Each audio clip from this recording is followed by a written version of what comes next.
بسم اللہ الرحمن الرحیم۔ السلام علیکم ناظرین کرام، امریکی صدر ڈونلڈ ٹرمپ نے گزشتہ دنوں 9/11 حملوں سے متعلق ایک تقریب میں افغان جنگ کے حوالے سے کہا ہے کہ طالبان کو بدترین طریقے سے ایسا نشانہ بنائیں گے جس کی ماضی میں مثال نہیں ملتی۔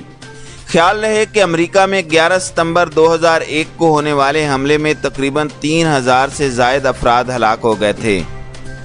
ناظرین کرام، واضح رہے کہ صدر ٹرمپ نے 5 روز قبل افغان صدر اشرف غنی اور طالبان سے کیمپ ڈیوڈ میں طے شدہ خفیہ ملاقات کو منسوخ کرتے ہوئے طالبان سے مذاکرات ملتوی کرنے کا اعلان کیا تھا۔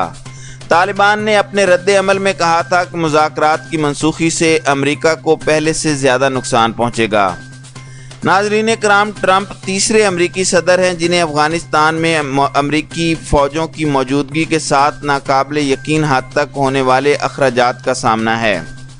7 اکتوبر 2001 کو امریکی صدر جارج بش نے افغانستان پر فضائی حملہ کرنے کا حکم دیتے وقت اس کا ہدف بیان کرتے ہوئے کہا تھا کہ اس کا مقصد افغانستان میں دہشت گردوں کے اڈوں کا خاتمہ اور طالبان کی فوجی طاقت کو کچلنا ہے۔ 18 برس بعد بھی یہ کہنا مشکل ہے کہ امریکہ کو اپنے مقاصد میں کس حد تک کامیابی ہوئی۔ ٹرمپ کے بیان سے اس امر کا اظہار ہوتا ہے کہ امریکہ افغانستان میں آج بھی 7 اکتوبر 2001 کی پوزیشن پر ہی کھڑا ہے۔ اس دوران تقریباً 45,000 سے زائد افغان فوجی جاں بحق ہو چکے، جبکہ افغان شہریوں کی ہلاکتوں کا تو اندازہ کرنا ہی مشکل ہے۔ اقوام متحدہ کی ایک رپورٹ کے مطابق 22,000 شہری جاں بحق ہوئے اور تقریباً 42,000 طالبان مقابلے میں زندگی کی بازی ہار چکے ہیں۔ امریکہ اب بھی طالبان کے خلاف فضائی حملے کرتا ہے، لیکن اس کے باوجود بجائے اس کے کہ طالبان کے رویے میں لچک اور نرمی آتی، خود امریکہ نومبر 2020 کے انتخابات سے قبل افغانستان میں امریکی فوج میں کمی لانے کا متمنی ہے۔ حالیہ ناکام امن مذاکرات کے دوران 6,000 کے لگ بھگ امریکی فوجیوں کے انخلاء کی اطلاعات ہیں۔ امریکہ کو جہاں افغانستان میں نہ صرف اب بھی اپنے فوجیوں کی ہلاکتوں، افغانستان میں امریکی افواج کی تعداد کو برقرار رکھنے اور بھاری اخراجات جیسی مشکلات کا سامنا ہے، وہاں امریکی عوام کی جانب سے امریکہ کی افغانستان میں ناکامی اور امریکی فوجیوں کی ہلاکتوں پر غم و غصہ بڑھتا جا رہا ہے۔ امریکی رائے عامہ کا دباؤ کسی بھی حکومت اور ٹرمپ کے لیے غیر معمولی بات ہوتی ہے، جسے اگر ناقابل برداشت حد تک قرار دیا جائے تو غلط نہ ہوگا۔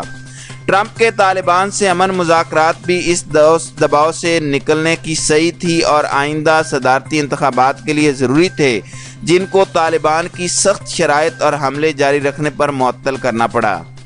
اس ساری صورتحال میں امریکی صدر ٹرمپ کے تازہ اعلان سے افغانستان میں سوائے تشدد میں اضافے کے اور مزید بے چینی اور عدم استحکام کے کچھ حاصل نہ ہوگا۔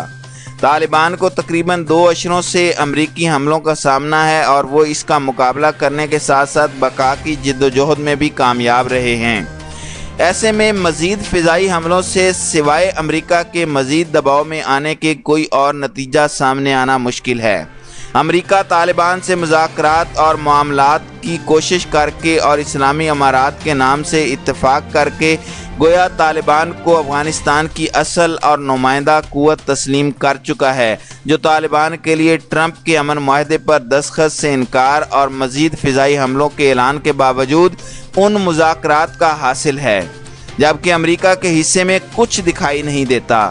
لہٰذا امریکہ کو سوچنا ہوگا کہ مزید فضائی حملوں کے نتیجے میں بھی گزشتہ 18 برسوں کے حملوں کی طرح کے نتائج سامنے آئے تو مزید امکانات کیا ہوں گے۔ زمینی لڑائی تو امریکی قریباً ہار چکے ہیں اور پسپائی بھی اختیار کر چکے ہیں۔ اب ان کی آگے کی پالیسی کیا ہے، اس کے متعلق ڈونلڈ ٹرمپ کو مزید غور کرنا اور سوچنا ہوگا۔